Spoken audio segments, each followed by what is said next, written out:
Hello and welcome to Popcorn Dreams Gut Reactions. If you're looking for a quick spoiler-free review, then you have come to the right place. And today we are watching Godzilla vs. Kong.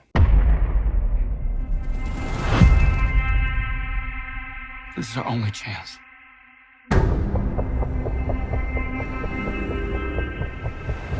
We have to take it. It was directed by Adam Wingard, who directed the Blair Witch remake. Oh, is that a good thing? I'm not sure. You know, I watched that film once and I still don't really know what I think about it, to be honest with you. Like, there's some things in it that were kind of cool and kind of interesting, but, you know, I feel like the Blair Witch was flogged long ago. Like, the original film was enough. We just didn't need any sequels or anything to that. But, you know, it's okay, I guess. But he also directed You're Next and The Guest, which are both pretty good. The screenplay was co-written by Eric Pearson, who wrote Thor Ragnarok. He wrote the upcoming Black Widow movie and a few other Marvel things, a few one-shots and stuff like that. So that's good. I really like Thor Ragnarok. I think it's possibly one of my favourite Marvel films. And it was co-written by Max Borenstein, who wrote Godzilla 2014, Kong Skull Island, and Godzilla King of the Monsters. So, I mean, he has a theme of writing films that are generally good, but have too much going on, and some really cringeworthy dialogue. Oh my god. But interestingly, he's also credited for creating the TV show The Terror, which the first season of that I really loved. I haven't watched the second season yet, which actually that's not a good thing, is it? Because that's been out for ages, and if I loved the first season that much, I would have watched the second season by now. Well, I felt like I loved it when I watched it, but maybe it didn't compel me. What is it about? Well, Godzilla attacks a human base for apparently no reason at all. So, humans turn to Kong to help save them from the terror that is Godzilla. We need Kong. The world needs him to stop what's coming. And this child, she's the only one he'll communicate with. It stars Alexander Skarsgård, who was in The Legend of Tarzan, which was kind of alright, I guess. He was also in True Blood, which I watched a bit of but never really got into. And also he plays Randall Flagg in the new version of The Stand, which I haven't seen yet. It also stars Millie Bobby Brown, who's in Godzilla King of the Monsters, Enola Holmes, and of course she's famous for playing her character in Stranger Things. And Rebecca Hall, who's one of those actresses that I recognise but don't really remember what she's been in. You know that expression? She's that actor in that thing. Yeah, she's one of those. In fact, there's a couple of those in this film. But apparently she was in Frost Nixon. That's quite a good movie. I don't really remember. I watched that film once and have never watched it again. So I don't really remember anything about it, frankly. I mean, apart from like the historical part of it, which, you know, is very famous. Oh, she was also in The Town and also Transcendence, which Transcendence is like one of those films that I was really looking forward to and was really disappointed by. It also has Brian Tyree Henry, who is the other actor in this that I'm like, it's that dude from that thing, and I can't remember what the thing he's in. But he was the Arkham Clark in Joker, you know, the one where the Joker steals his mum's file from that dude. Yeah, he's that guy. And he was also in the new Child's Play, which was not bad. In fact, it was better than it had any right to be, really. I thought that was going to be awful, that film, and it wasn't fantastic, but it was, you know. Oh, he was also in the underappreciated Hotel Artemis. I like that film. It's cool. And it stars Julian Dennison. I kind of hate that guy. He seems to be like in everything at the moment. And I just kind of find him wooden and a bit rubbish. I don't find him very funny. But this is the best I've seen him. I didn't really like him in Deadpool 2. I like that film despite him. He wasn't good at all in the Christmas Chronicles 2 that he was in. But in this film, you know, he was better. He wasn't annoying, and he wasn't wooden. He felt more natural. He felt more real. And actually, he was kind of funny in a couple of places. I kind of like what they did with him. So, you know, he's growing on me. There's something provoking him that we're not seeing here. I'm of the same opinion. Are they any good? Well, yes, they are. Actually, everyone's fine. Oh, because Cole Chandler's in this as well. The guy who was in Godzilla, King of the Monsters, the dad. But also, he was in the 2005 King Kong. So he's got, like, a growing history of being in giant monster movies. Hooray for him. But anyway, yeah, no, they're all great. They're all fantastic. But they just don't really have anything to do. Every scene is them talking about where they're going or whether Kong can beat Godzilla. There's the characters who work for obviously evil and nefarious corporation who are obviously evil. Have I mentioned that they're evil? Like, everyone who works for them should really be twirling a moustache, even the girls, and just going, These are dangerous times. What about the production? I really like the intro and the opening credits, right? It's kind of cool because they kind of do it like...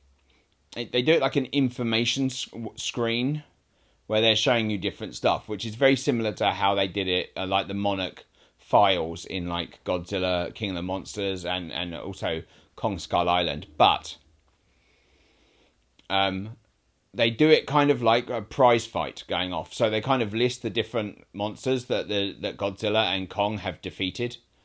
And you kind of notice that Godzilla has defeated quite a lot of kaiju and Kong hasn't really.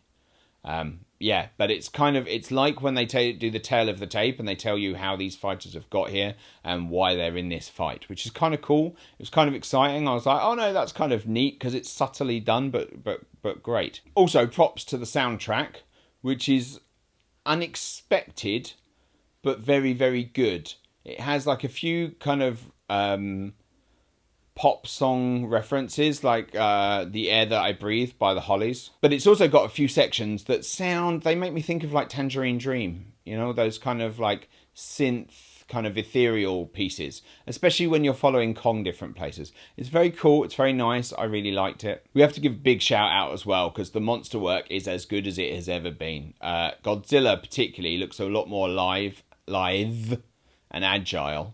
And they look like actual animals. Their movement is very real, they're much more maneuverable than they normally are.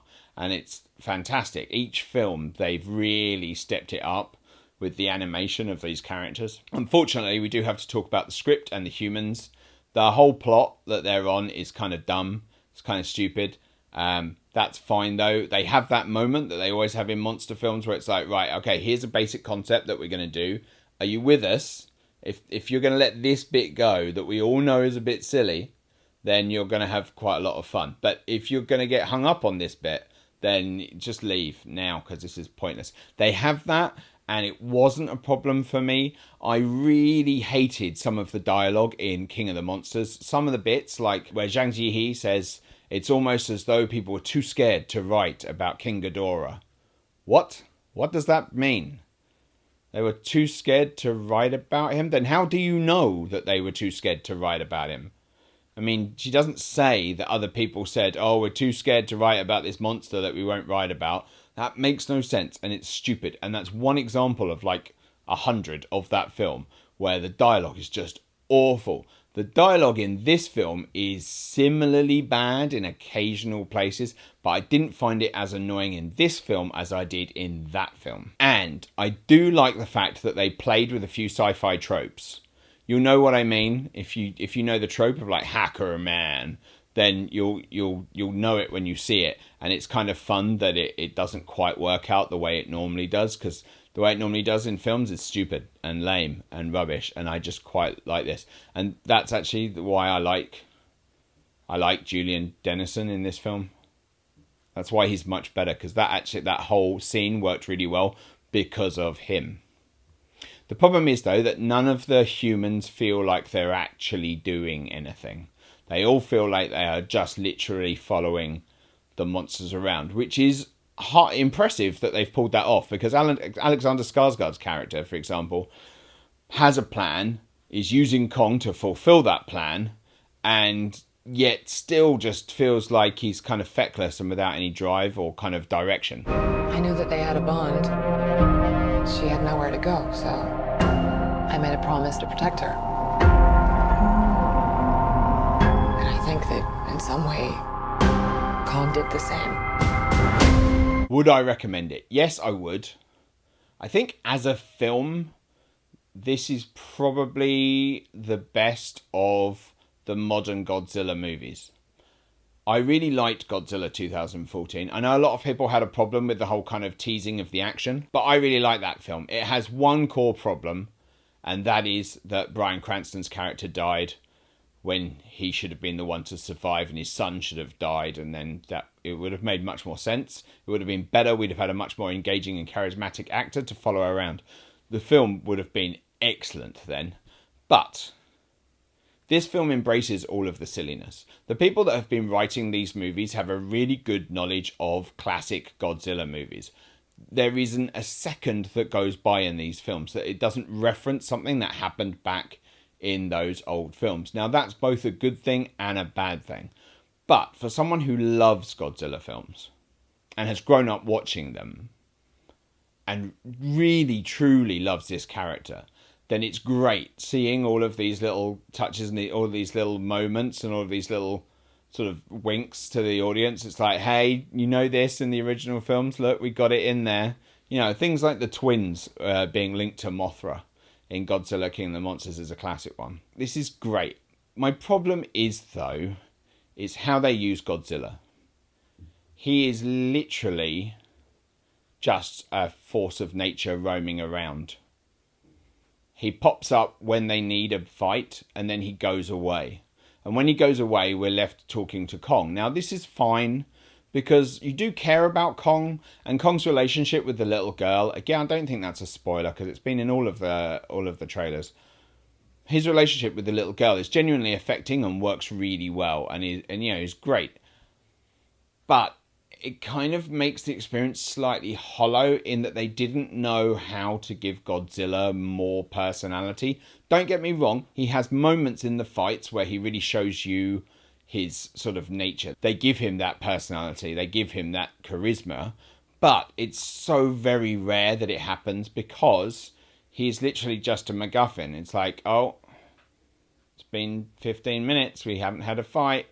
Boom! Here he comes. And at the end of the day, that left me a little bit disappointed and a little bit wanting more. Godzilla King of the Monsters told us that Godzilla is king of the monsters. And he may well be, but this film shows us that Kong is the heart. Godzilla is very cool, but Kong is the one that gives the film heart.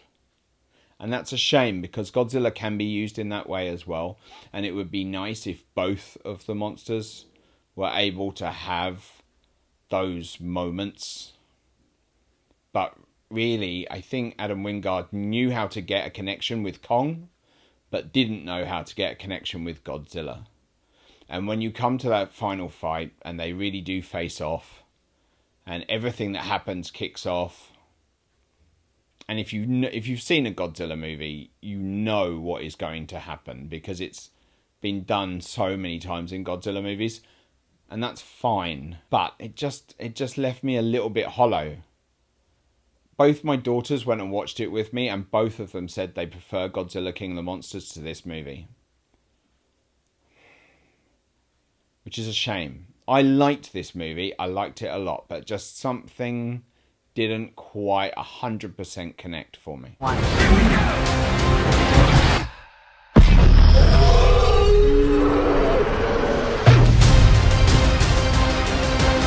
Well, thanks for watching our Godzilla vs. Kong movie review. If you liked this video, then don't forget to like, share and subscribe. And we'll see you next time on Popcorn Dreams.